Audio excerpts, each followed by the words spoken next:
Halo penduduk bumi dimanapun kalian berada, kembali lagi bersama kami di Secangkir Teh. Dan di sini aku Fedi. Di sini kita ada bukan kedatangan ya teman-teman. Jadi kita hari ini mau sedikit berbagi ke teman-teman semua tentang pengalaman kami belanja atau membeli VGA bekas. Nah mungkin teman-teman ada yang bertanya-tanya nih, kira-kira aman nggak sih kita membeli VGA bekas? Nah, salah satu contohnya ini contoh-contoh nih VGA yang aku beli secara bekas gitu ya.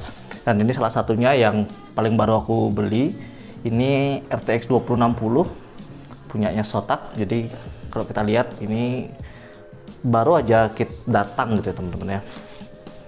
Kurang lebih 1 mingguan yang lalu lah.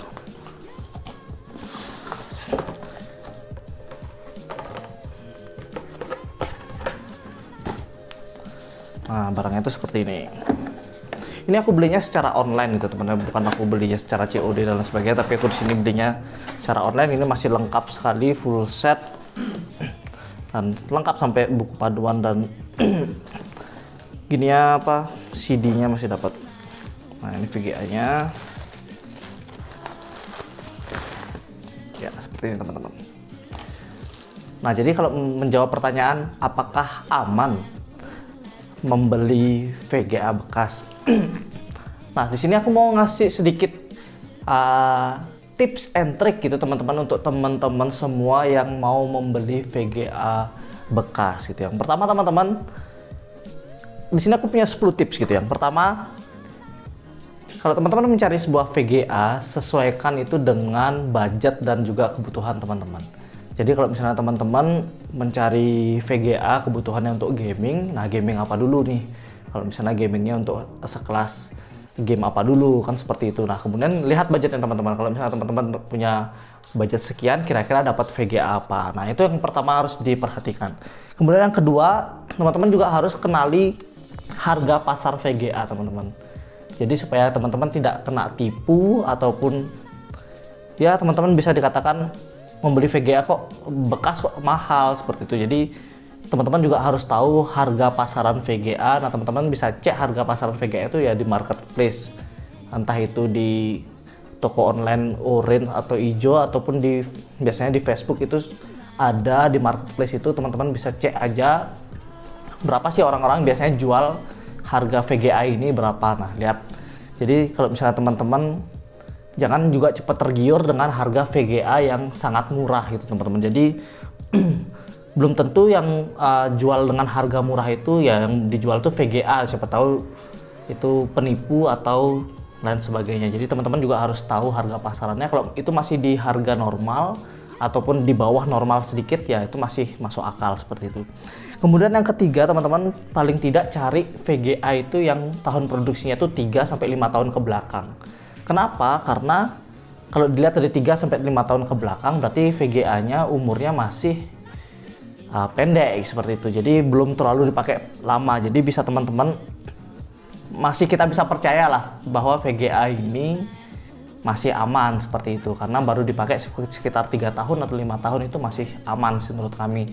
Dan terutama jangan pilih VGA yang bekas mining. Nah, tapi belum tentu semua VGA mining itu jelek sih, tapi enggak ya. Tapi rata-rata ketika teman-teman membeli VGA mining itu karena sudah dipakai kinerjanya berat gitu, jadi kemungkinan teman-teman dapat performa yang kurang dan mungkin umur VGA-nya mungkin sudah menurun seperti itu. Kemudian yang keempat, tips yang keempat itu cari seller yang trusted. Teman-teman kalau membeli VGA bekas, usahakan cari penjual yang terpercayalah.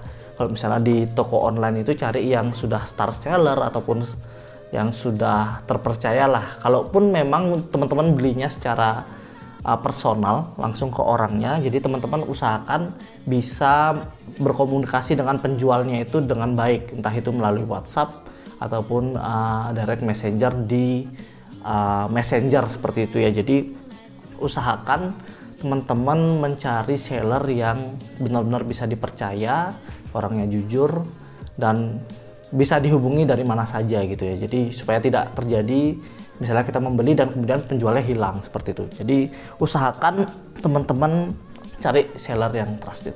Kemudian yang kelima, kalau bisa cari yang lengkap gitu teman-teman ya. Yang lengkap itu dengan artian full set, jadi lengkap dengan boxnya. Kalau bisa cari yang masih ada garansinya, garansi resminya. Jadi kalau misalnya teman-teman beli VGA bekas tapi masih ada garansi resminya dan sellernya juga terpercaya gitu ya, nggak usah ragu lagi sih untuk beli VGA itu, apalagi harganya dijual murah seperti itu, ya ambil aja seperti itu. Jadi bisa dipertanggungjawabkan lah, kalaupun VGA-nya ada bermasalah kan sellernya terpercaya, jadi kita bisa return. Atau kalau misalnya teman-teman sudah pakai selama sekian tahun kemudian ada masalah dan garansinya masih jalan, ya teman-teman bisa klaim garansi ke garansi resminya kayak gitu. Kemudian untuk tips kita yang keenam, jadi yang keenam itu jangan lupa juga minta garansi personal dari sellernya. Jadi kita misalnya membeli ini, kayak aku nih misalnya contoh membeli VGA ini. Jadi ini aku tanyain nih berapa lama seller itu bisa memberikan garansi personal. Ya paling tidak minimal itu ya 3 hari lah. 3 hari untuk kita bisa ngecek apakah VGA ini benar-benar normal atau tidak. Ya itu sebenarnya sudah cukup banget 3 hari. Ya jadi biasanya seller tuh akan memberikan garansi personal itu kurang lebih mungkin 3 hari, 5 hari, bahkan ada yang sampai 1 minggu gitu ya. Jadi ini aku bersyukur sih untuk seller yang ini, jadi aku dapat dikasih garansi personal itu 1 minggu. Dan aku sudah coba barangnya selama 1 minggu, udah oke sih, aman banget sih. Dan ini juga masih garansi resminya gitu. Nah kemudian untuk di tips kita yang nomor 7, jadi bertransaksilah dengan legal dan aman teman-teman. Nah maksudnya legal dan aman itu teman-teman kalau bertransaksi, apalagi barang-barang elektronik seperti ini yang lumayan mahal juga kan. Jadi bertransaksilah di platform yang terpercaya seperti ya toko orange, toko hijau, ataupun bisa by COD gitu ya. Jadi bisa ketemu orangnya langsung, itu akan jauh lebih aman, lebih bagus ketimbang teman-teman harus transfer lebih dulu. Kemudian uang sudah teman-teman transfer, ternyata barangnya nggak sampai. Ya jangan jadi seperti itu. Jadi usahakan pakai Rekber atau rekening bersama melalui via toko oranye, toko hijau, ataupun bisa ketemu langsung via COD. Kemudian tips kita yang nomor 8, nah jadi teman-teman ketika menerima barang, apalagi belinya secara online gitu ya, jangan lupa untuk buat video unboxingnya. Dari teman-teman dapat paketnya, teman-teman unboxing sampai dites itu usahakan ada videonya. Kenapa? Karena ketika teman-teman mendapatkan barang nih, kemudian ternyata barangnya itu bermasalah, terus teman-teman lupa unboxing, ada buat video unboxingnya atau video tesnya, nah itu bakal sulit banget untuk teman-teman bisa klaim garansi seperti itu. Jadi banyak sekali seller yang nggak mau angkat tangan ketika kita tuh nggak ada video unboxingnya dan lain sebagainya, terus barangnya bermasalah, ya dia nggak mau tahu, seller tuh nggak mau tahu karena dia merasa bahwa dia sudah kirimnya dengan baik. Ya kita nggak tahu apakah kesalahan di seller ataupun di pihak pengiriman. Jadi teman-teman jangan lupa, apapun itu, meskipun bukan elektronik, bekas ataupun baru, jangan lupa bikin video unboxingnya gitu teman-teman ya. Kemudian tips yang ke-9, setelah teman-teman terima barang, nah jangan dipajang aja, jangan dipajang seperti ini. Jadi teman-teman harus tes gitu ya. Pertama cek dulu fisiknya dan lain sebagainya, pastikan itu fisiknya benar-benar aman. Kemudian baru tes di, ya kalau VGA ya tentu dipasang di komputer. Kemudian bisa banyak sekali untuk video-video aplikasi-aplikasi software untuk pengetesan, entah itu benchmark ataupun teman-teman pakai langsung main game dan lain sebagainya. Itu dites ya. Dites pun harus dengan yang wajar gitu teman. Nggak mungkin teman-teman main game selama 24 jam, enggak. Jadi teman-teman bisa tes saja dengan wajar, gimana teman-teman mau pakainya untuk main game lah, atau di tes benchmark kah, ya dites lah selama beberapa hari. Kalau itu berjalan dengan baik, normal, suhu masih normal dan lain sebagainya, pastikan aman. Jadi bisa barangnya bisa teman-teman langsung terima seperti itu. Nah kemudian yang terakhir, tips ke-10 itu pakailah dengan wajar. Jadi teman-teman ketika sudah tes, cek barang, tes dan sudah aman, ya pakailah VGA itu sesuai dengan kebutuhan teman-teman. Pakailah dengan wajar, jangan dipakai yang aneh-aneh lah, seperti maksudnya dipakai yang nge-push gitu, padahal VGA-nya nggak kuat, terus tiba-tiba error, itu teman-teman langsung komplain ke seller. Jangan seperti itu. Jadi pakailah sesuai dengan kebutuhan, pakailah dengan wajar seperti itu, dengan sesuai dengan spesifikasi yang teman-teman ambil dari VGA-nya. Ya, jadi kurang lebih itu sih teman-teman untuk tips beli VGA second terutama, ataupun barang-barang lainnya yang second, baik itu motherboard, kemudian RAM, kemudian prosesor dan lain sebagainya. Jadi teman-teman bisa pakai tips ini untuk bisa teman-teman mendapatkan barang yang benar-benar aman gitu. Nah, sejauh kami melakukan jual beli online untuk VGA terutama ya teman-teman, jadi aku sudah pernah dapat VGA yang istilahnya rusak seperti itu. Nah, tapi karena aku mengikuti tips-tips yang aku kasih tadi, aku sudah buat video unboxing dari aku terima, kemudian ternyata VGA itu nggak mau tampil gitu teman-teman, ternyata dia error dan sebagainya. Jadi aku chat seller dan akhirnya aku return barangnya dan bisa semua klaimnya jadi bisa aman, jadi uangku 100% kembali dan seller juga tidak ada masalah dengan itu karena kita juga sudah perlihatkan dengan video unboxing dan sebagainya. Jadi kemudian aku beli VGA yang lain. Jadi itu sangat penting sekali teman-teman. Jadi jangan khawatir untuk teman-teman membeli barang bekas, tapi itu tadi teman-teman harus pastikan teman-teman bisa pakai 10 tips tadi untuk teman-teman bisa membeli barang second ini ya. Berharap sih teman-teman yang sudah membeli barang-barang second, berharap barang-barangnya teman-teman bisa awet seperti itu ya. Dan ini untuk saran kami untuk bagi para seller. Nah, bagi teman-teman yang mau menjual barang bekas, ini juga kami ada sedikit saran untuk teman-teman semua. Ada 5 saran. Yang pertama, jadilah seller itu yang penjual yang jujur teman-teman.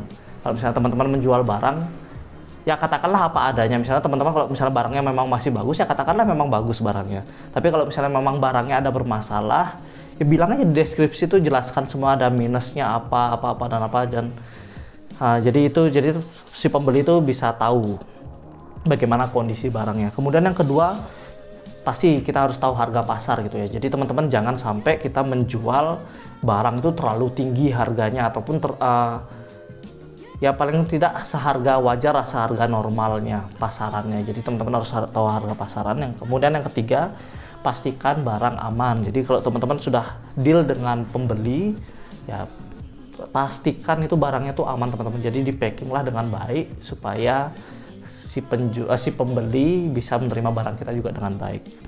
Kemudian yang keempat, ini sarannya juga, teman-teman jangan lupa juga membuat video sebelum teman-teman kirim. Jadi terutama untuk di VGA ataupun part-part komputer lainnya. Jadi untuk teman-teman seller, jadi teman-teman juga harus buat video nih sebelum teman-teman kirim. Oh nih kondisi fisik barangnya seperti ini, kemudian setelah dites aman baru siap kirim. Jadi nggak ada istilahnya dari kecurangan dari pihak pembeli. Nanti siapa tahu kan kita padahal VGA-nya aman nih, terus kita jual, ternyata dari pihak pembeli mereka memang ada sedikit curang.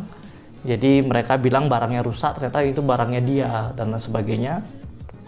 Jadi teman-teman sudah punya bukti, oh ini loh videonya sebelum kita kirim, nah, seperti itu. Dan yang terakhir, pakai transaksi yang legal. Jadi pakailah tempat jual beli yang aman seperti itu ya. Jadi entah itu toko oranye, toko hijau, ataupun di Facebook Marketplace, dan juga bisa by COD. Nah itu sih sedikit tips dan saran untuk para pembeli dan juga para penjual untuk membeli part-part bekas, terutama untuk part-part komputer. Seperti contohnya ini di sini VGA nih, sudah beberapa VGA sudah kami beli untuk kami gunakan sendiri, maupun VGA ini juga kami gunakan untuk teman kami ataupun kita jual lagi gitu ya, karena kebetulan kita dapat VGA yang murah terus kita jual dengan harga yang normal di tempat kami ya. Di sini kita juga bisa mendapatkan untung untuk kebutuhan kami di secangkir teh ini. Jadi kurang lebih seperti itu teman-teman. Jadi jangan khawatir untuk membeli barang bekas. Yang penting ingat 10 tips tadi, dan juga bagi para penjual, itu 5 saran dari kami supaya transaksi jual beli itu bisa semakin baik ke depannya. Jadi terima kasih teman-teman, itu saja sedikit video kita hari ini, dan sampai berjumpa lagi di video kita selanjutnya. Bye.